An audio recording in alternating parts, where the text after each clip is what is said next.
All right, let's go now to the Bodicea of the No campaign, Shadow Minister for Indigenous Australians, Senator Jacinta Nampijinpa Price. Well, Jacinta, you had on your shoulders all Australians who wanted equality and a colourblind constitution to continue on Saturday night. What was clear in that result, I reckon, was that we're all sick of being told that we've got to hate our country, be ashamed about our history. You say we've had a sorry day, we've had the apology. When is Forgiveness Day? Well, I reckon Forgiveness Day is Saturday, the 14th of October. And we now use that huge vote for our country to turn a page. Look, I couldn't agree more, Peter. Australia, I think, has sighed a sigh of relief in understanding that, you know what, it's okay to be proud to be Australian and to move forward knowing that actually the vast majority of us wants what's best for all of us, particularly our most marginalised.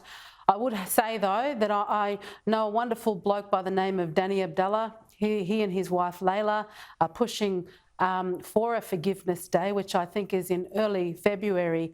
I had a wonderful conversation with him just this morning, in fact, about the whole idea of forgiveness in our country, and I'm very happy to join their campaign to establish a day of forgiveness for everybody, for all Australians across for many different various issues. But certainly I think that is about finalising that circle of healing.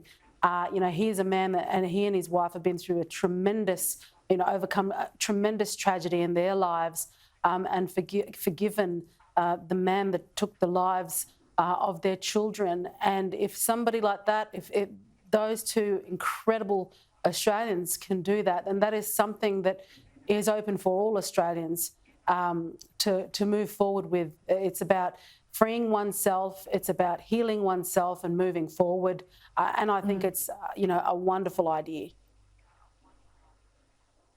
I reckon part of the reason why the Aboriginal elites were so scared of you through all that personal abuse at you, Jacinta, is that you risk exposing that whole Aboriginal industry and their role in failing to close the gap.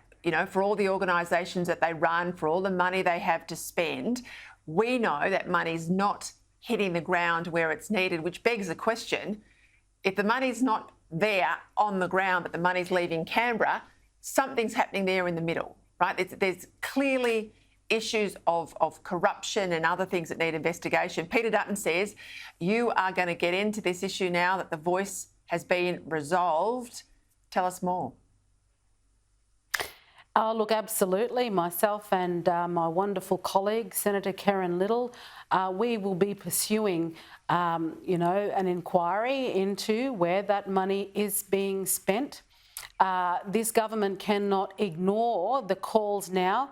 When Australia voted no over the weekend, they actually also voted for these calls for inquiries into where the money is being spent.